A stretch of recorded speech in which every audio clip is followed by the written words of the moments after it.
Olá, olá, bem-vindo ao nosso canal e bem-vindo a mais essa série de vídeos sobre teologia sistemática.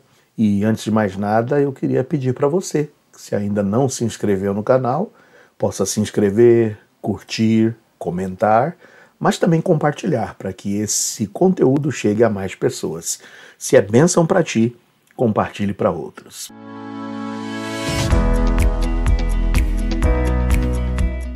Nós falaremos hoje sobre a Trindade.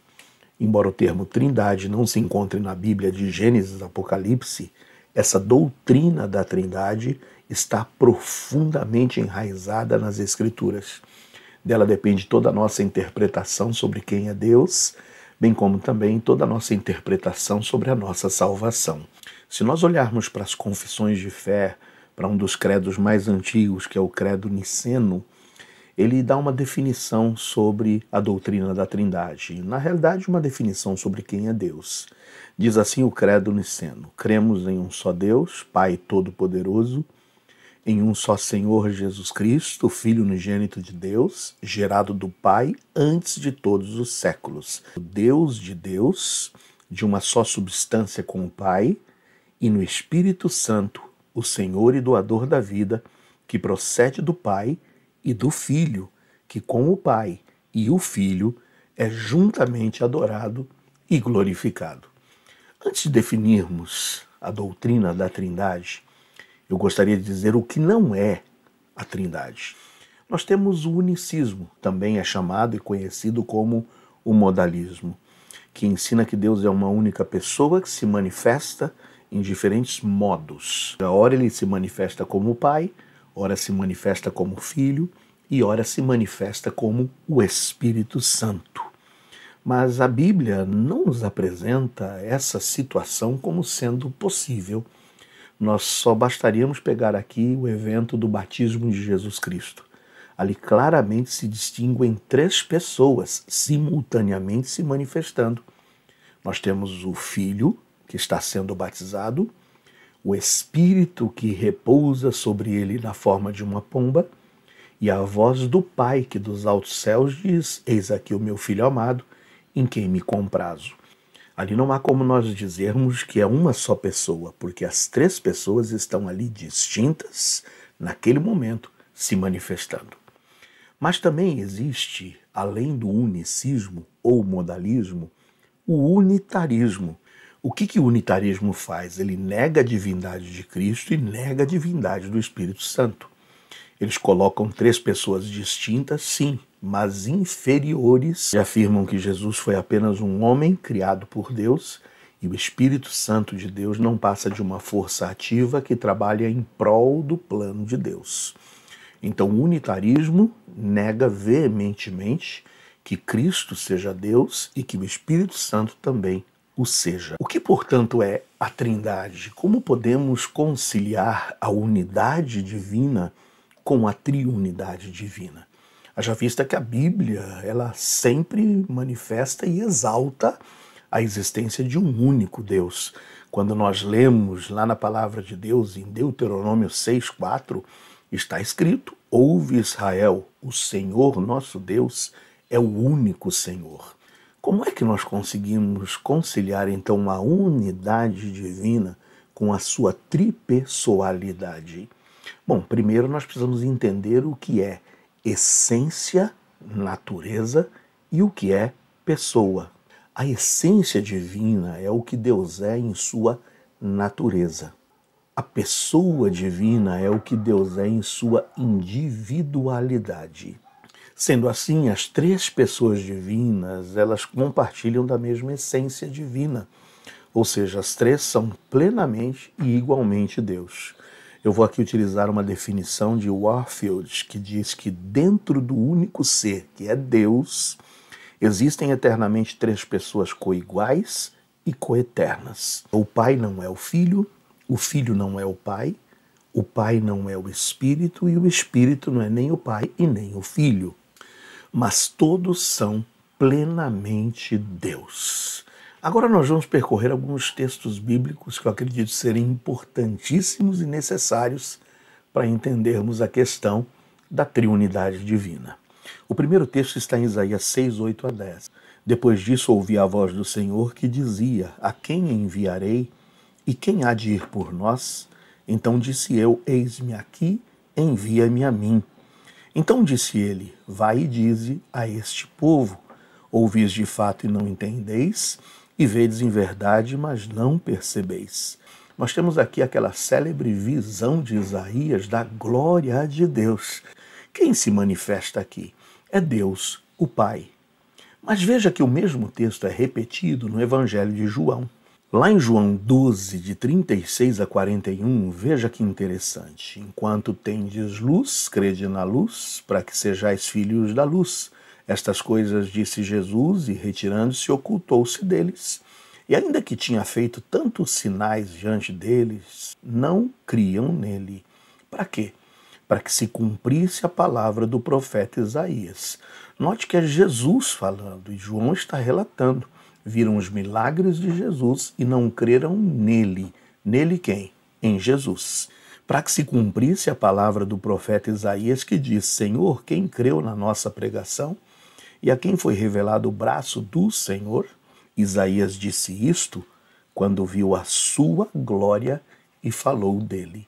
Quem fala a Isaías é Deus, o Pai. Mas aqui João está dizendo que quem falou a Isaías foi o Filho, e que Isaías viu a glória do Filho. Mas olha que interessante, a mesma profecia será citada no livro de Atos. Em Atos 28, 24 a 28, diz o seguinte: Alguns criam no que se dizia, mas outros não criam. E como ficaram entre si discordes, despediram-se dizendo Paulo essa palavra: Bem falou o Espírito Santo a nossos pais pelo profeta Isaías. Uau! Isaías diz que ele viu a glória de Deus. João diz que Isaías viu a glória de Jesus. E aqui agora em Atos, Lucas está nos dizendo que Isaías ouviu, foi a voz do Espírito Santo. Porque os três são um. Outro texto que eu acho importantíssimo é o texto que fala e trata da nossa salvação como uma ação conjunta das três pessoas da Trindade. Veja o que diz em Tito 3, 4 a 7. Mas quando apareceu a benignidade e amor de Deus, nosso Salvador, para com os homens, se eu ler o versículo 4, eu observo que quem é o nosso Salvador é Deus. Deus, nosso Salvador. Mas quando eu leio o versículo 5, aqui está escrito que não pelas obras de justiça que houvéssemos feito, mas segundo a sua misericórdia, ele nos salvou. Nos salvou como? Pela lavagem da regeneração e da renovação do Espírito Santo. No versículo 4, Deus é o Salvador. No versículo 5, o Espírito Santo é o Salvador. E no versículo 6 diz o seguinte, que abundantemente ele derramou sobre nós por Jesus Cristo, nosso Salvador. A obra do Deus triuno. É o Pai quem nos salva, é o Espírito Santo quem nos salva, é Jesus quem nos salva. Outros textos reafirmam e corroboram a doutrina da Trindade. Atos 20, 28, que diz: Olhai, pois, por vós e por todo o rebanho sobre que o Espírito Santo vos constituiu bispos para apacentardes a igreja de Deus, que ele resgatou com seu próprio sangue. É claro que não foi com o sangue de Deus o Pai, mas foi com o sangue de Deus o Filho. Então aqui nós temos as três pessoas citadas de forma distinta, mais uma vez. Poderíamos citar a fórmula batismal, sermos batizados em nome do Pai, do Filho e do Espírito Santo. Poderíamos citar mesmo, mais uma vez, na presença do batismo de Jesus, as três pessoas manifestadas de forma distinta. O Filho sendo batizado, o Espírito repousando sobre ele e o Pai falando dos altos céus. O que dizer também da bênção apostólica? A graça do nosso Senhor Jesus, o amor de Deus o Pai e a comunhão do Santo Espírito de Deus. As três pessoas citadas distintamente. E a Trindade é o coração da vida cristã, onde as três pessoas operam e operam em perfeita harmonia.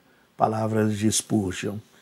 E gostaria de terminar com as palavras de Berkhof, que diz que, embora distintas em pessoa, As três compartilham a mesma essência e glória, sem hierarquia ontológica, mas com funções distintas na economia da redenção.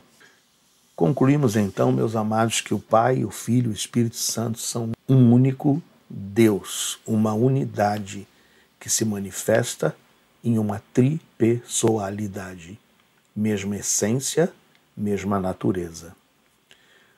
Os três dignos de toda a nossa adoração. Conhecer a Deus como triuno é conhecer o Deus que salva, que se revela e que habita conosco. A doutrina da Trindade, ela é um divisor de águas. Ela é quem define como nós batistas cremos e interpretamos o nosso Deus. Mas também a doutrina da Trindade é o que vai determinar o que nós batistas entendemos como uma seita. Rejeitar a doutrina da triunidade é rejeitar uma das doutrinas mais profundas da palavra de Deus, que nos remetem a saber e tentar entender quem é o nosso Deus, mas muito mais ainda, entendermos e compreendermos como a nossa salvação é obra de um único Deus, mas que se manifesta em três pessoas distintas, cada uma com um propósito definido na execução do plano da redenção. O Pai planejou, idealizou, enviou o Filho, que desceu, se encarnou, morreu na cruz, ressuscitou. Mas o Espírito Santo hoje é quem garante, é quem confirma, é quem sela e quem é o penhor dessa nossa salvação. Portanto, que Deus te abençoe, em nome do Pai, do Filho e do Espírito Santo. Amém.